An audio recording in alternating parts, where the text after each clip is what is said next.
So I'm so glad we get to talk about all of the exciting things that you have going on. Yay.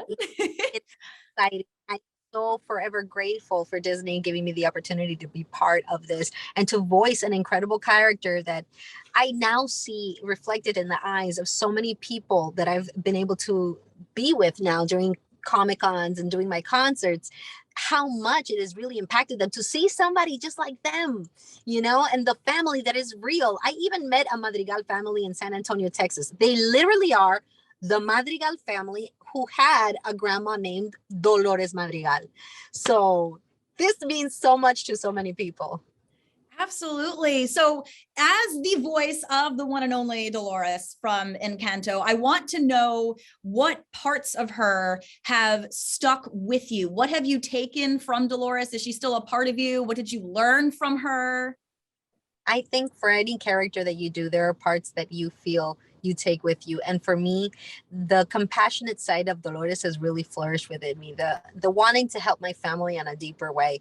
Like ever since I saw this film, it made me understand my family so much more, why my grandma was upset, why my mother acts the way she does.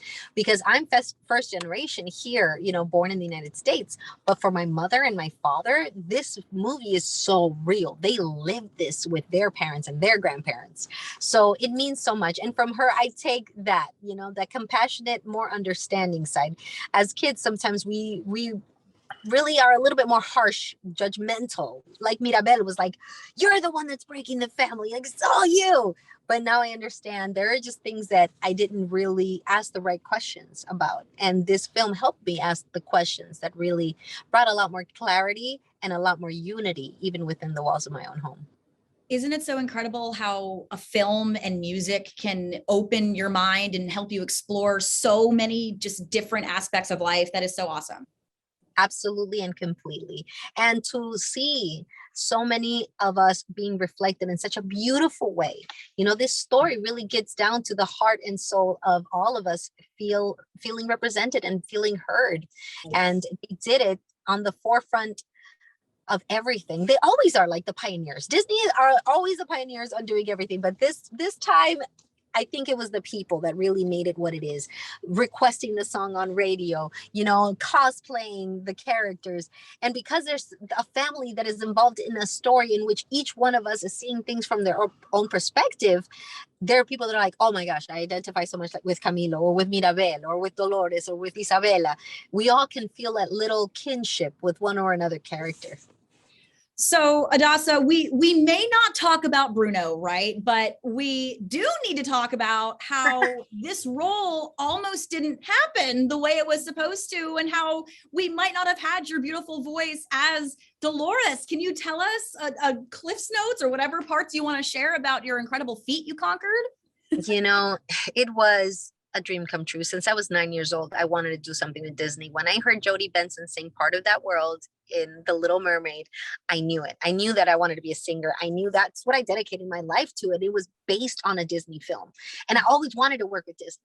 And so when this opportunity came up, and it was through our YouTube site that they got a hold of us, and it was because of a song that my husband, Gabriel Candiani, and I had written, and it did not have a whole bunch of views. It was just a sound that I was exploring. Háblame claro, dime por qué acabó. Lo de nosotros fue más de una noche de simple pasión. So it was like a very intimate and quiet sound. And Grace Kim, which was the casting director assistant to Jamie Sparrow Roberts, got a hold of us. And that's when I tried out. Now, I had COVID back in January, and then I had a second wave hit me. And that was right after I got my call back. And to me, it was like, I already met with the directors. I feel fulfilled in the fact that I got to tell them my father's story. It's for my family's story to be heard. It was so important to me because they gave up so much. They gave up everything to start in a new place and not having family. It was very much like Abuela, they had to find their refuge and make something where there was nothing. And I needed them to hear that story, needed them to hear where I came from and who I came from and the amazing way they influenced me.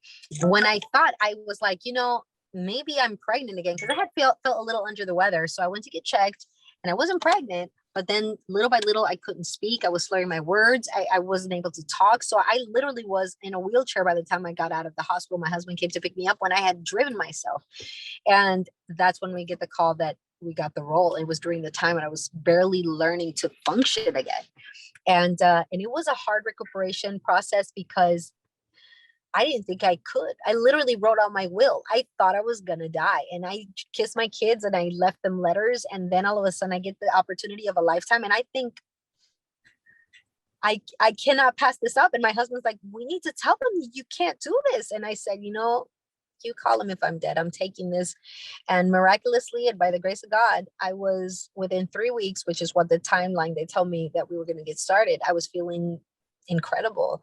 But I honestly tell you, it was a miracle that I am now speaking, and to be a part of this historic moment, and not only to share it myself, but my daughter got cast in this, Alyssa Bella. So it's 4 generations now, you know, of dreams, and it comes to it. So it was a very dramatic thing that happened, but at the same time, I'm forever grateful, you know, to have learned the lessons that I learned, hard learned lessons, and appreciate family that much more and much deeper than I ever thought I ever could before.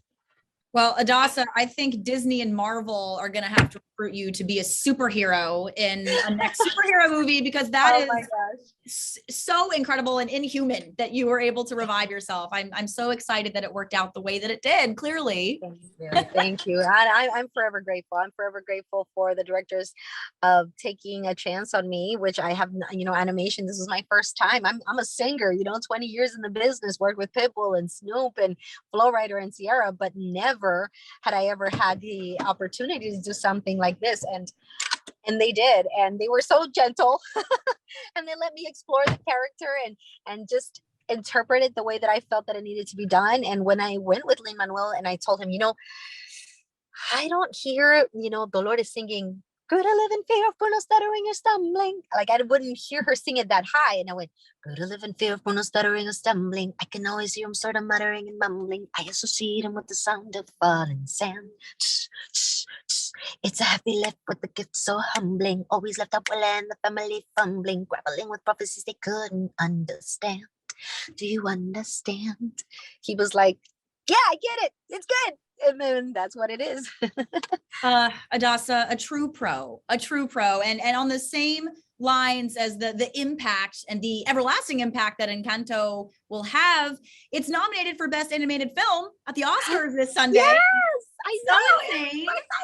So yes, and I understand that there's some surprises that have to do with We Don't Talk About Bruno that ABC's been telling us about. What can you give us? I heard the whole cast is going to be there. There are going to be a lot of surprises, but you need to tune in early to watch, because if not, you're going to miss something. So tune in early this Sunday. It's going to be incredible. That's all I can say. Okay, well, that's enough. I am ready. The calendar is marked. Yes. Adassa, it has been such a pleasure to speak with you. You're such an incredible artist and creative, and I am so happy that you are a part of this revolutionary and groundbreaking film with Disney. Thank you so very much for your time. And I just want to tell everybody out there with a dream, you just never know who's watching. Don't look at the numbers and think, oh, but I only have 50 viewers, or I only have 200, whatever it is. Just remember that if you're putting out quality product and that you are really expressing yourself truthfully and honestly, there are people out there listening, and you never know who is listening. That's what happened to me. Even though I've been doing music for so many years, my biggest and most joyful opportunity came through a video I did that did not have a gazillion views. So trust your instincts, trust yourselves, and keep doing what you do, because this world is wide and big enough for all of us and the talents we have to share. You got to believe it, coming from a living example. Incredible. Adassa, thank you so much.